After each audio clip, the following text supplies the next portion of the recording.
नमस्कार, आप देख रहे हैं जीबीसी अपडेट में हिमाचल बुलेटिन। मैं हूं आपके साथ रीना सहोता। आज हम बात करेंगे हिमाचल की खास बड़ी खबरों की। सबसे पहले सुर्खियां। दुनिया के सबसे ऊंचे डाकघर से मोदी को चिट्ठी, सेब पर 100% आयात शुल्क की मांग। टैक्सी चालक का पहले गला घोंटकर पत्थर से चेहरा बिगाड़ा और नहर में फेंका। चेतावनी के साथ केंद्र ने हिमाचल को जारी किए 99.6 करोड़।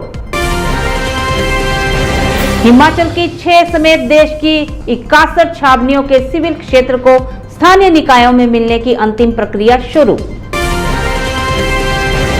वायुसेना में अग्निवीर भर्ती के लिए पंजीकरण, युवा ऑनलाइन कर सकते हैं आवेदन। हिमाचल के कई भागों में 1 सप्ताह तक भारी बारिश का ऑरेंज अलर्ट। प्रदेश की 48,000 महिलाओं को मिली इंदिरा गांधी प्यारी बहना सुख सम्मान निधि।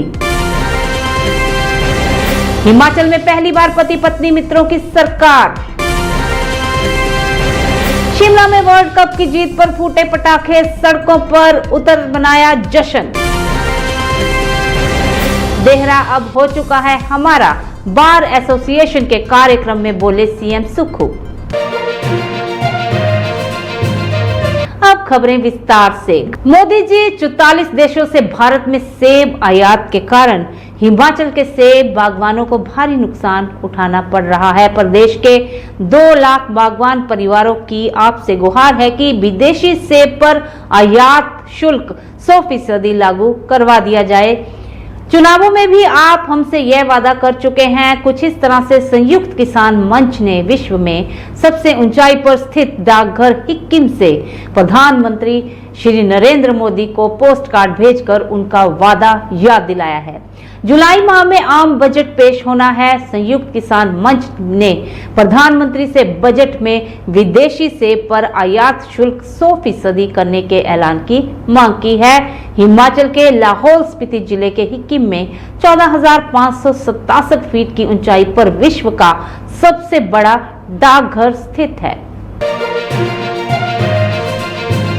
शिमला से पंजाब के 2 युवकों को मनाली घुमाने ले गए टैक्सी चालक की हत्या हुई है। जिन युवकों को वह घुमाने ले गया था, उन्होंने 15,000 रुपए के लिए उसकी जान ले ली। पता चला है कि मनाली घुमाने के बाद लौटते समय उन्होंने बिलासपुर में वारदात को अंजाम दिया। आरोपियों ने टैक्सी चालक को बिलासपुर में चाय पीने के बहाने रुकवाया। उसके बाद अपहरण करके गाड़ी में पहले चालक का गमछे से गला घोंटा, बाद में पत्थर मारकर चेहरा बिगाड़ दिया। इसके बाद शव को उन्होंने कीरतपुर ले गए।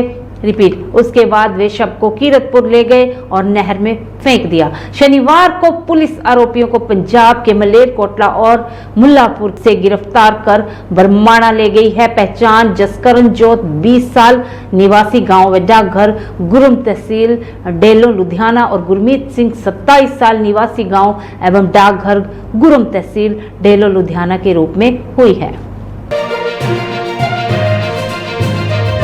केंद्र सरकार ने 15वें वित्त आयोग की सिफारिशों के तहत हिमाचल प्रदेश को पंचायती राज स्थानीय निकायों के लिए 99.6 करोड़ का अनुदान मंजूर किया है। इसे चेतावनी के साथ जारी किया गया है।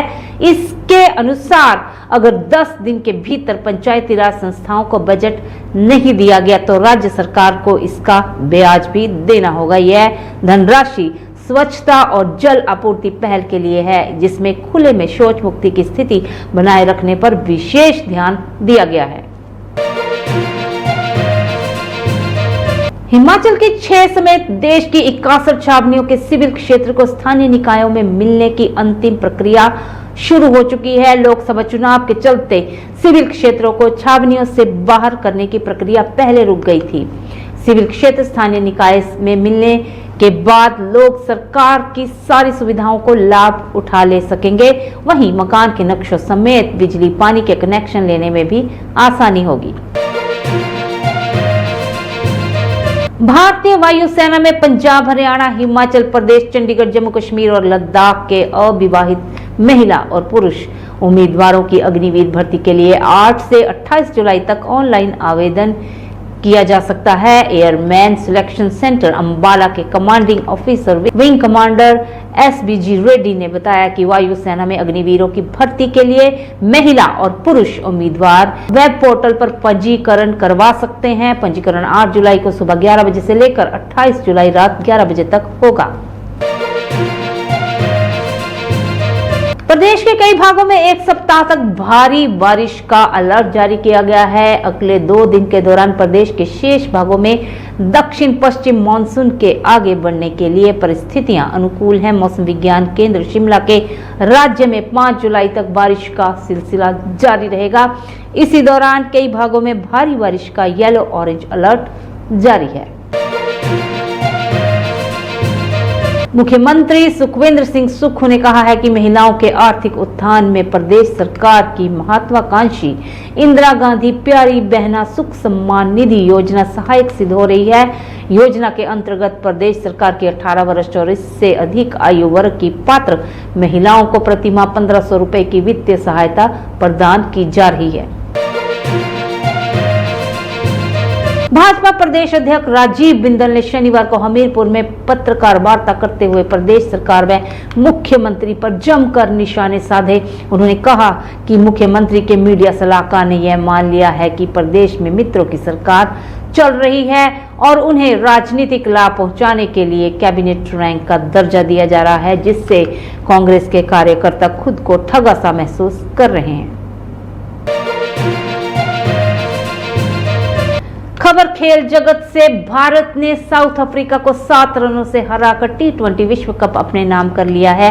इसकी खुशी हर भारतीयों को हो रही है। भारत की शानदार जीत के बाद शिमला शहर जश्न में डूब गया है। भारत के विश्व चैंपियन बनने पर शिमला की सड़कों पर देर रात तक जश्न का सिलसिला चलता रहा और हर किसी के चेहरे पर मुस्कान बिखरी हुई नजर आई। मुख्यमंत्री सुखविंदर सिंह सुक्खू ने आज देहरा विधानसभा क्षेत्र में बार एसोसिएशन देहरा के कार्यक्रम में भाग लिया और देहरा से कांग्रेस प्रत्याशी कमलेश ठाकुर के पक्ष में चुनाव प्रचार किया। उन्होंने डीसी ने कहा कि पहले देहरा में नारा लगता था, देहरा कोई नहीं तेरा, लेकिन अब देहरा अब हो चुका हमारा। उन्होंने कहा कि राज्य सरकार देहरा के विकास में कोई कसर नहीं छोड़ेगी। राज्य सरकार जहां पर 650 करोड़ रुपए की लागत से अंतर्राष्ट्रीय स्तर का जू बनाने जा रही है, जिसका निर्माण कार्य आरंभ हो चुका है। हिमाचल की ताजा तारीन खबरों में आज बस इतना ही। जुड़े रहिए हिमाचल की ऐसी ही ताजा तारीन खबरों के लिए GBC अपडेट के साथ। तब तक के लिए जय हिमाचल, जय भारत।